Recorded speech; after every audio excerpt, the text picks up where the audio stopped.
झालीच पाहिजे पदोन्नती स्तर कमी झालाच पाहिजे उल्हास समितीचा जाहीर असो कोण म्हणते देणार नाही घेतल्याशिवाय राहणार नाही कोण म्हणते देणार नाही घेतल्याशिवाय राहणार नाही एकाच मिशन जुनी पेन्शन एकाच मिशन जुनी पेन्शन चौथ्या वेतन आयोगाच्या आमच्या त्रुटी आहेत त्या त्रुटींच्या बाबतीमध्ये आम्ही महाराष्ट्र जिल्हाधिकारी जळगाव, तहसील कार्यालय मुक्ताईनगर, तहसीलदार साहेब, मुख्य कार्यकारी अधिकारी जिल्हा परिषद जळगाव, गटविकास अधिकारी पंचायत समिती मुक्ताईनगर आणि आमचे जे वरिष्ठ कार्यालय आहे या सर्वांना आम्ही आमच्या प्रमुख मागण्यांबाबत या आधीच निवेदनं दिलेली आहे आणि आम्ही 16 फेब्रुवारीपासून असहकार आंदोलन सुरू केलेलं होतं. मात्र या 7 दिवसामध्ये सरकारने किंवा सरकारचे जे प्रमुख प्रतिनिधी आहेत या प्रतिनिधींनी आमची कोणत्याही प्रकारची दखल घेतली नाही. त्यामुळे आम्हाला नाईलाज असतो 23 फेब्रुवारी 2026 पासून बेमुदत काम आंदोलन या ठिकाणी आम्ही सुरू केलेलं आहे आणि हे पूर्ण आंदोलन जे आहे बेमुदत काम आंदोलन जे आहे तर ते पूर्ण महाराष्ट्रामध्ये सुरू आहे.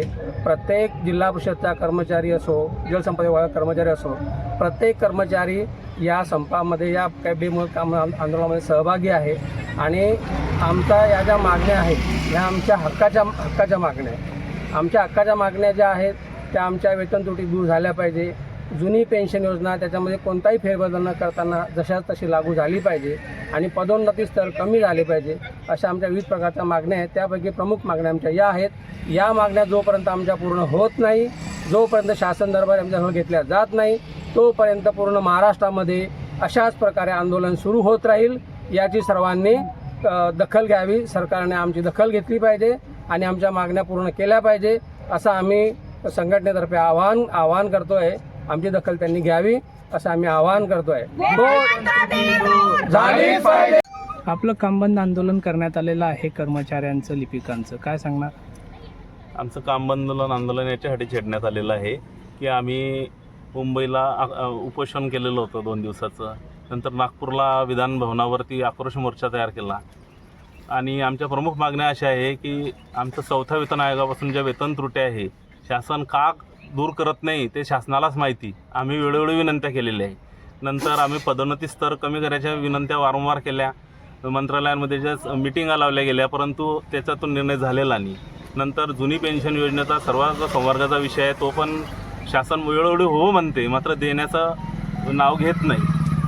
नंतर खुल्लर समितीने जो वेतन त्रुट्या दूर केल्या तर अशा केडरच्या केल्या की ज्यांच्या मागण्या नव्हत्या त्यांच्या मात्र दूर करून दिल्या आणि आम्हाला लिपिकांवरच अन्याय का केला काय माहिती. म्हणजे या गोष्टीमुळे आम्हाला नाईलाजानं मग 16 फेब्रुवारीपासून काम बंद आंदोलन करावं लागलं. तर आम्ही स्वाक्षऱ्या करून काम बंद आंदोलन करत होतो. मात्र आता 23 पासून काल आम्ही जिल्हाधिकारी कार्यालयावर मोर्चा काढला होता सर्व शासनाच्या जिल्हा परिषदेच्या कर्मचारी लिपिकांनी. तर आता आम्ही यापुढे काम बंद म्हणजे बंद आहे. जोपर्यंत शासन निर्णय घेत नाही तोपर्यंत काम बंद. काय सांगणार? आम्हाला 4थ्या वेतन आयोगापासून आमच्या वेतनाच्या याच्यामध्ये त्रुटी आहेत, ती तफावत आहे, ती खूप मोठी प्रमाणात आहे. ती तफावत कमी झाली पाहिजे आणि जुनी पेन्शन जशी आहे तशीच लागू झाली पाहिजे आणि पदोन्नती स्तर कमी झाले पाहिजे. शासनाला आम्ही हे वारंवार सांगतोय, मांडतोय, त्यांच्या पुढे आंदोलनं केली, त्यांच्या पुढे सारखं मांडणी करतोय तरी सरकार आमची दखल घेत नाहीये. याबाबत आमची खूप सरकारबद्दल नाराजी वाटते. आमची का दखल घेत नाहीये सरकार? आम्हाला ह्या आमचा न्याय आहे, आमचा हक्क आहे हे मागणी करण्याचा. आम्हाला न्याय मिळालाच पाहिजे आणि आमचा हक्क आम्हाला मिळाला पाहिजे. आमची वेतन त्रुटी दूर झाली पाहिजे ह्या आमच्या प्रमुख मागण्या आहे. तो जोपर्यंत त्या मान्य होणार नाही तोपर्यंत आम्ही माघार घेणार नाही. हे आंदोलन असंच चालू राहणार आहे.